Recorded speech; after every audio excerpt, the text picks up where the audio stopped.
Morning, all. All right, so we're going to do the preview. We're going to talk about news. I'm going to start with the news that John Tavares is out of the hospital. He's also out indefinitely with a concussion. I don't see him coming back for the playoffs. In one of those games that didn't mean anything between Calgary and Vancouver, Dylan Dubé, small little incident in the corner, didn't look like much of anything. He's concussed. He'll miss the entire World Championships. It really doesn't take much, and there's a lot of it doesn't even have to be direct head contact to get a concussion. Concussions are still this thing that science and doctors are still trying to figure out exactly how they work and how you heal and all of that too. And Dan Carcillo weighed in on this too, where Elliot Friedman reported tests came back clear. And he basically said CT and MRI scans won't tell you everything you need to know. And he went through all this other testing that needs to be done. And Dan Carcillo has been at the forefront of the discussion regarding concussions and how the NHL handles them. Because traditionally, it hasn't handled them well. I commend the entire medical staffs of both the Toronto Maple Leafs and the Montreal Canadiens for last night. I saw a lot of comments in the comment section which were alarming about this incident and this situation. There's nothing wrong with, as a fan, being upset that a player for your team got injured. There's nothing soft about being upset that a hockey player gets hurt.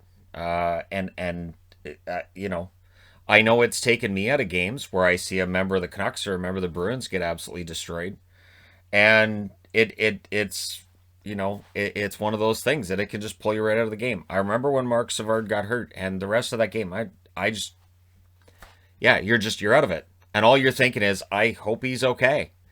So yeah, it's one of those things that it happens, and in playoff hockey, because everything's ramped up to 11, it feels like these things happen more often.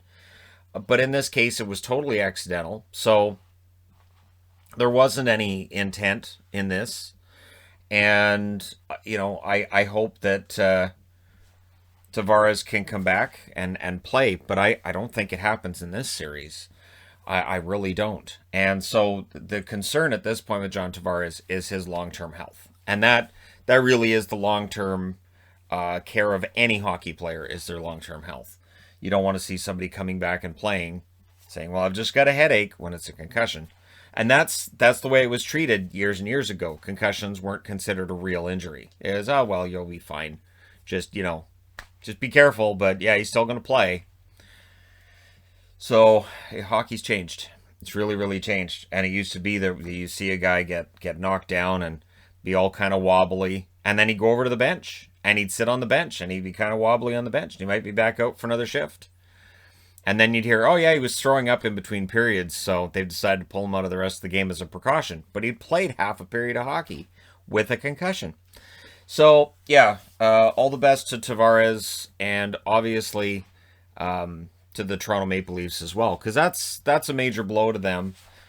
He is their captain and a huge part of that team. So it definitely changes the tone of that game, and it changes the tone of the series going forward, potentially anyways. At this point for Toronto, you kind of have to go out there and rally for him as he's watching on from home. So all the best to him. So we've got 4 games tonight. Starting with Washington and Boston, which is at 3:30 Pacific, 6:30 Eastern. Who decided to stagger the games like this? So there's always the hockey. So in between periods, I like to have just, a little bit of breaks here and there. This staggering means there's no breaks here and there. So yeah, although I will say this, it does make it easier for me taking notes to be able to keep up with what's going on in each game. So it is easier that way. And yes, it's easier for people who are channel surfing to be able to keep up with what's going on in these games. That may very well be part of it. 6:30 Eastern, 3:30 Pacific. Boston's up 2-1. Washington has to win tonight. My expectation is that they do. My expectation is this series goes to 7 games. I'd honestly kind of surprised if Boston wins this game tonight, just because Washington's backs are against the wall, and that's when Ovechkin tends to play his best hockey. So, rallying around what happened in the last game, I'd be kind of surprised if it goes to overtime, and I'm kind of expecting Washington to win it in regulation. So we'll see what happens. Then at 7 o'clock Eastern, 4 o'clock Pacific, the Carolina Hurricanes, who are up 2-0 on Nashville. Obviously, this is a must-win for Nashville. Do I expect a win? Not really. Carolina has been very, very impressive through the first two games. This may very well be a series that goes to a sweep. Nashville's got to ramp up their game substantially for game 3 tonight. This is absolutely just a huge bonkers game. And I'm really looking forward to seeing how this turns out. Every series has been very good. So if you have a chance to watch part of a game in any series, I do highly recommend it. For instance, Pittsburgh and the Islanders. There are those who will say, well, the Islanders are in it. It's boring. That game between Pittsburgh and the Islanders last night was anything but boring. It was fantastic. If you haven't watched my review on it, you can. And it gets into how that third period was, there were more guys in the box, it seemed, than there were on the bench at times. So, yeah.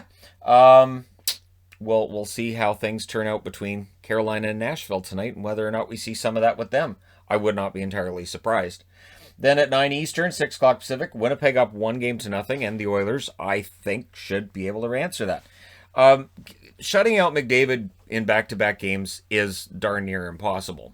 I understand the playoffs are a different beast. I understand as well Hellebuck and Price are reminding people why they're two of the better goaltenders in the league.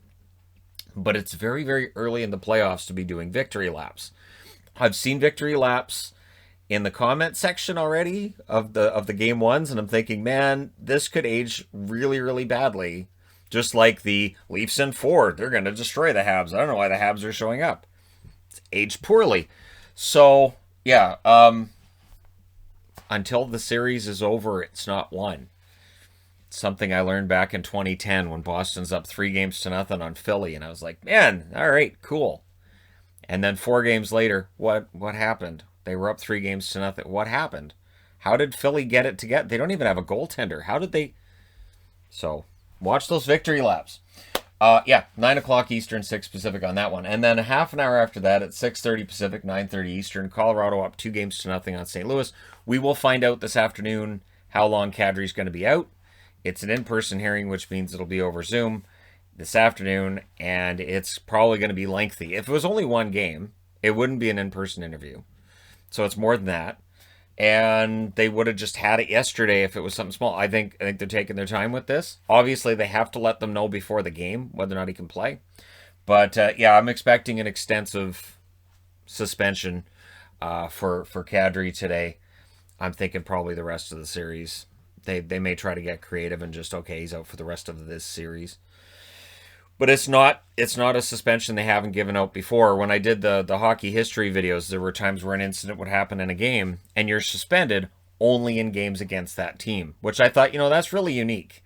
But back in the original 6 era, that was a substantial number of games, but then it kept you away from that. And it's protecting the player from getting murdered when he goes back on the ice against that team as well. That's back in the 50s, so yeah, it was pretty rough back then.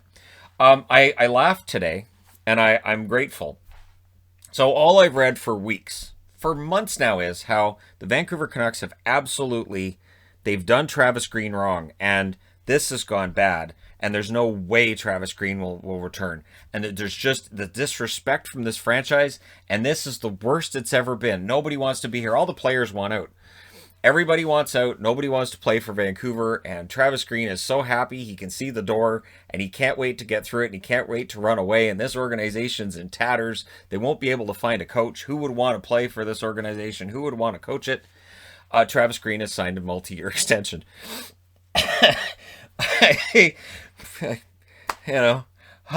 There's the door, Travis. I'm running for it. You know what? Nah, I'll just sign a multi-year extension. Something doesn't add up here. So something tells me that maybe, just maybe, the whole thing was overblown the whole way through.